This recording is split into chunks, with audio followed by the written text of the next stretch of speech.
She was a prophetess, a leader, a woman chosen by God. She stood beside her brothers, Moses and Aaron, through one of the greatest stories in the Bible. She sang songs of victory after the Red Sea was parted. She helped lead a nation through the wilderness. Her name was Miriam. But then something happened. Something unexpected. Something shocking. God punished her. Not with silence, not with a warning, but with leprosy. Yes, the same woman who had once praised God with tambourines and dancing now stood outside the camp, alone, ashamed, and covered with a terrible disease. Why? What did she do to deserve such a punishment? What mistake could be so serious that even a prophetess, someone so close to God, would be struck down? This story is more than just a moment of judgment. It's a deep, powerful lesson about pride, jealousy, and the danger of speaking against those God has chosen. It's also a reminder that no one, no matter how gifted or important, is above correction. Today, we're going to uncover this mystery. We'll walk through the story step by step and discover what really led to Miriam's fall and what we can learn from it. So stay with me as we explore a story that's often forgotten, but full of truth.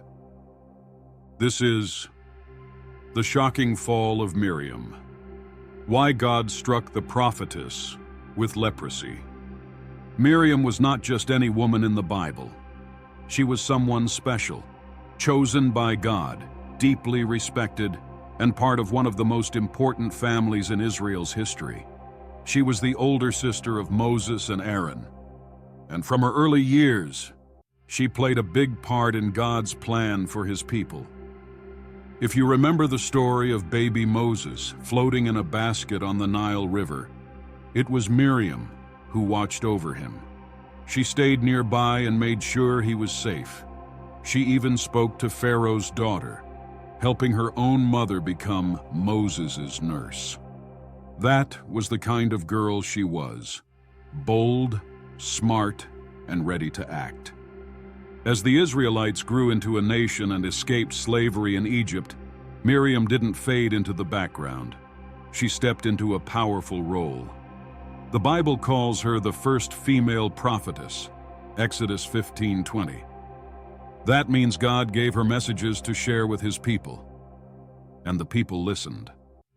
After God parted the Red Sea and saved the Israelites from Pharaoh's army, Miriam led the women in worship. With tambourines in their hands and joy in their hearts, she led them in singing praises to the Lord. It was a powerful moment, a sign that she was a true leader among the people. She wasn't just a background figure. She stood beside Moses and Aaron as they led the Israelites through the wilderness. She had a voice. She had influence. She had the trust of the people. But sometimes, even great leaders fall. Let's move forward in the story to Numbers chapter 12. This is where things take a sudden turn. One day, Miriam and Aaron began to speak against Moses. The reason? Moses had married a Cushite woman, which means she was from Ethiopia. She was not from Israel. And for some reason, this didn't sit well with Miriam and Aaron. They began to question not just Moses' choice in marriage, but also his position with God. They said, "Has the Lord spoken only through Moses? Hasn't he also spoken through us?" Now, that might sound like a simple question, but there was something much deeper going on. This wasn't just about Moses' wife, and it wasn't just a question. It was jealousy. Miriam and Aaron were both leaders. They were close to God. But Moses had something more, something unique. The Bible says that God spoke to Moses face to face, clearly, not in riddles or visions. No one else had that kind of relationship with God. And Miriam? It seems she wanted that kind of status too. So what she did wasn't just gossip. It was rebellion. She wasn't just talking about her brother behind his back.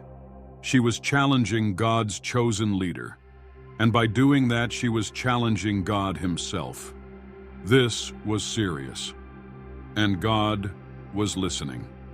Suddenly the Lord stepped in. God called all three siblings, Moses, Aaron, and Miriam, to the tent of meeting, a special place where God would come down in a cloud to speak. Imagine the scene. A thick cloud appears. The voice of God thunders. Everyone is silent. Then God speaks. He begins by making it clear that he speaks to many prophets through dreams and visions, but not with Moses. With Moses, God speaks clearly and directly, as a friend would speak face to face. God says, "Why then were you not afraid to speak against my servant Moses?" That was it.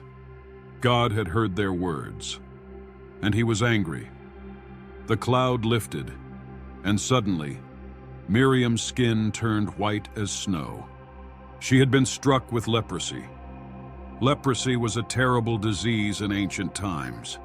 It made the skin rot and caused people to be cast out of the camp, isolated from their families and friends. It was more than a physical illness. It was a public sign of shame and separation. Aaron immediately turned to Moses, horrified. He cried out, begging for forgiveness. He said, "Please, my Lord, do not hold against us the sin we have so foolishly committed." Then Moses, full of mercy, prayed for his sister, saying, "O God, please heal her." God responded, but he didn't heal her right away. He said Miriam must stay outside the camp for 7 days, as if she were unclean. It was both a punishment and a lesson, for Miriam, for Aaron, and for the entire nation of Israel. Now here's something interesting. Why was only Miriam punished with leprosy? Why not Aaron too? Most Bible scholars believe that Miriam was the one who led the complaint. She may have stirred up Aaron, or taken the lead in criticizing Moses. Because of that, God made an example out of her. It was a public sin, and God gave a public punishment. Miriam had a high position. She was trusted, respected, and loved. But with great influence comes great responsibility. When she let pride and jealousy take root, it led to a fall, one that was seen by the whole nation. As Miriam stood there covered in leprosy, her skin white as snow, the joy and confidence she once had were gone. Her punishment was public, her shame undeniable. Aaron, her younger brother and the high priest of Israel, was overwhelmed with guilt and fear. He turned to Moses, not as a fellow leader now, but as a man desperate for mercy. He said, "Please, my Lord, do not hold against us the sin we have so foolishly committed. Do not let her be like a stillborn infant coming out of its mother's womb, with flesh half eaten away." Aaron was broken, and Moses, though he had been the one they spoke against, didn't hesitate. He looked to heaven and cried out, "O God, please heal her." Just 5 words, simple, honest, full of love. Moses didn't ask God to punish them further. He didn't remind God of their mistake. He simply asked for healing, and God listened. But God also wanted his people to learn a lesson. He answered Moses' prayer, but not immediately. He said, "If her father had spit in her face, would she not be in disgrace for 7 days? Confine her outside the camp for 7 days. After that, she can be brought back." So Miriam was sent out, alone, unclean, separated from her people for 7 long days. This exile was more than just a timeout. It was symbolic. It showed that sin has consequences, even when forgiveness is given. It was a time of shame, yes, but also a time of purification, a time to reflect. The entire camp waited. They didn't move forward until Miriam returned. That's how important this moment was. And after the 7 days passed, Miriam came back, restored, but humbled. Miriam's story holds powerful lessons, even today. First, leadership brings higher accountability. The more influence you have, the more careful you must be. Miriam was not an ordinary woman. She was a prophetess, a leader. Her words carried weight, and so did her actions. Second, jealousy can destroy unity among God's people. Miriam's jealousy of Moses didn't just hurt him. It threatened the harmony of the entire camp. Jealousy blinds us. It makes us compare, criticize, and complain. Third, God defends his chosen servants. Moses didn't even have to speak up for himself. God did it for him. When someone is truly called and walking with God, he will protect them, even from those closest to them. Fourth, and perhaps most humbling, is this.